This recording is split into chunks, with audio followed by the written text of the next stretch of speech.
Festival किस बारे में है, इससे कौन लोग जुड़ सकते हैं और इसका आनंद ले सकते हैं? फेसेस को धन्यवाद देना चाहूँगा कि उन्होंने एक इस क्षेत्र में एक नया पहल किया है। उन्होंने ड्रामा के थ्रू चीज़ों को एक जीवंत किया है। विरासत के बारे में, इतिहास की घटनाओं के बारे में शिक्षित करेगा। तो इसको ऐसे मान सकते हैं कि एक शिक्षण संस्थान है जहाँ आप अपने ही अनुभव से, अपने ही खेल खेल में उस चीज़ को, इतिहास को, विरासत को समझ सकते हैं। आप किताबें पढ़ते रहिए, ये चीज़ें याद नहीं रहेंगी।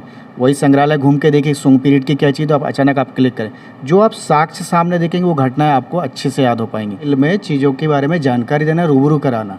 इतिहास और विरासत के बारे में नहीं सीखा तो भविष्य को संवारना हमको दिक्कत होगा, प्रॉब्लम। एक संग्रहालय या प्रोसेस या इतिहास से मत जुड़ी, वो एक शिक्षण संस्थान है।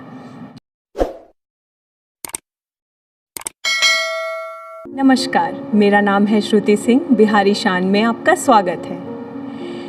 फेसेस और बिहार म्यूज़ियम साथ मिलकर एक 3 दिवसीय फेस्टिवल आयोजित कर रहे हैं। इस फेस्टिवल का नाम है हेरिटेज फेस्टिवल 2021।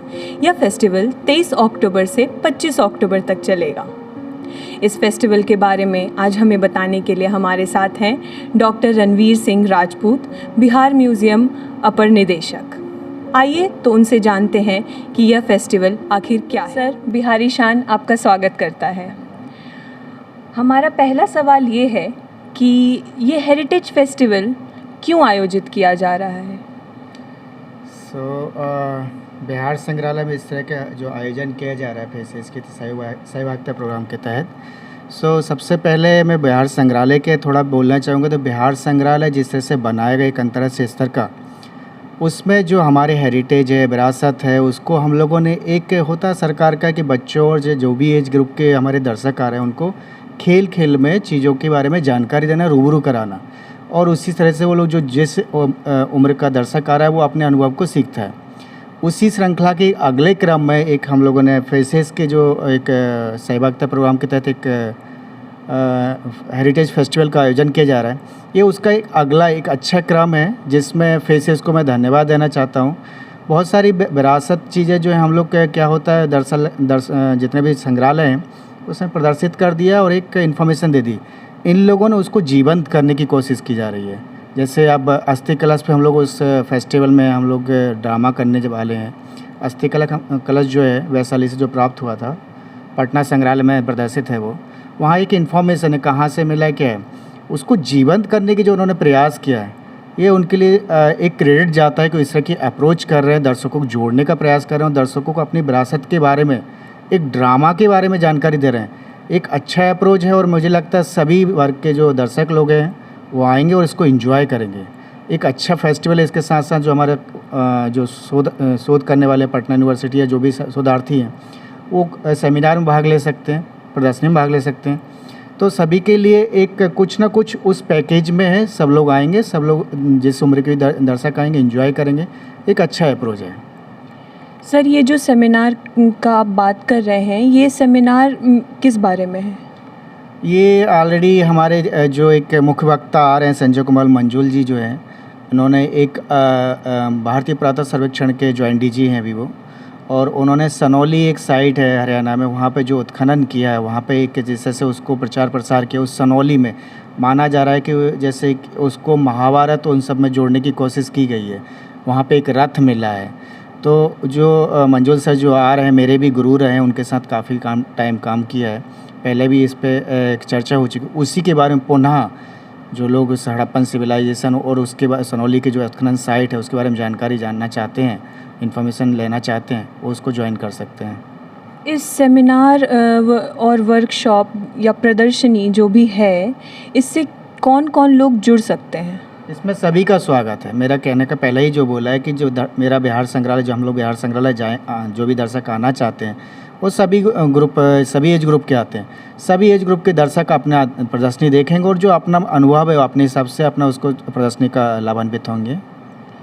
और हमारे समाज के जो विद्यार्थी हैं उनका इस हेरिटेज फेस्टिवल से क्या लाभ हो सकता है? छात्रों का सभी का लाभ होगा, क्योंकि विरासत से ही हम लोग बहुत कुछ सीखते हैं और भविष्य को संवारते हैं। आपने अगर इतिहास और विरासत के बारे में नहीं सीखा तो भविष्य को संवारना हमको दिक्कत होगा, प्रॉब्लम होता है। हम इतिहास से और घटनाओं से ही सीखते हैं और उसी अनुभव को लेके आगे भविष्य को तैयार करते हैं। तो छात्र आएंगे, उनके लिए अपने भविष्य में किस तरह से वो अपना प्रोफेशन चुनना चाहते हैं, किस प्रोफेशन में जाना चाहते हैं, इतिहास के बारे में जानना चाहते हैं, उनको सभी छात्रों को एक अपने भविष्य के जो विरासत से तो अनुभव हो गई, पर आगे अपने जीवन में भी लाभान्वित होंगे। एक और सवाल ये मन में आता है सर कि हर राज्य में जहाँ भी हम जाएं हम देखते हैं एक संग्रहालय ज़रूर होता है, तो संग्रहालय का समाज में क्या महत्व है? एक संग्रहालय एक समाज में होना ज़रूरी क्यों है? मैं उसको इस तरह से देख सकता हूँ कि हमारे समाज में स्कूल का कितना महत्व है, शिक्षा का कितना महत्व है। वो जिस बार का आप जिस डिसिप्लिन में जाइए, चाहे आप जिस भी एजुकेशन सिस्टम को अपनाएंगे, समाज में उस शिक्षा का कितना अनुभव है। उसी तरह मेरा जो संग्रहालय है, उसको एक संग्रहालय या प्रावशेष या इतिहास से मत जोड़िए, वो एक शिक्षण संस्थान है जहाँ आप अपने संबंधित जो जैसे बिहार संग्रहालय, तो अपने हेरिटेज विरासत के बारे में, इतिहास की घटनाओं के बारे में शिक्षित करेगा। तो इसको ऐसे मान सकते हैं कि एक शिक्षण संस्थान है जहाँ आप अपने ही अनुभव से, अपने ही खेल खेल में उस चीज़ को, इतिहास को, विरासत को समझ सकते हैं। आप किताबें पढ़ते रहिए, ये चीज़ें याद नहीं रहेंगी। वही संग्रहालय घूम के देखिए सुंग पीरियड की क्या चीज़, तो आप अचानक आप क्लिक करें, जो आप साक्ष्य सामने देखेंगे वो घटनाएं आपको अच्छे से याद हो पाएंगी। तो एक इसको ऐसे कह सकते हैं कि एक विरासत और हेरिटेज के लिए एक शिक्षण संस्थान के रूप में बिहार संग्रहालय का अनुभव कर सकते हैं सब लोग। साथ ही पुनः मैं फेसेस को धन्यवाद देना चाहूँगा कि उन्होंने एक इस क्षेत्र में एक नया पहल किया है। मैं इस फील्ड में लगभग 16 साल से हूँ, लेकिन जो इन्होंने प्रयास किया है वो एक सराहनीय कदम है कि इतिहास को जीवंत करके, हम लोग फिल्मों में देखते हैं बहुत सारा, वो अपने लेवल पे दिखाते हैं, इन्होंने ड्रामा के थ्रू चीज़ों को एक जीवंत किया है। इसके लिए उनको धन्यवाद देना चाहता हूँ। ऐसा प्रयास कोशिश करते रहें, उनको शुभकामनाएं देता हूँ। आगे भी इस तरह के कुछ और भी इतिहास को जीवंत करने का काम करेंगे और इस सभी लोग लाभान्वित होंगे इससे। तो सर ने हमें बहुत ही खूबसूरत शब्दों में बता दिया है कि यह हेरिटेज फेस्टिवल किस बारे में है, इससे कौन लोग जुड़ सकते हैं और इसका आनंद ले सकते हैं। आप सभी अपनी ओर से पूर्ण प्रयास करें कि आप हमारे साथ इस फेस्टिवल में जुड़ें और इसका आनंद लें। धन्यवाद।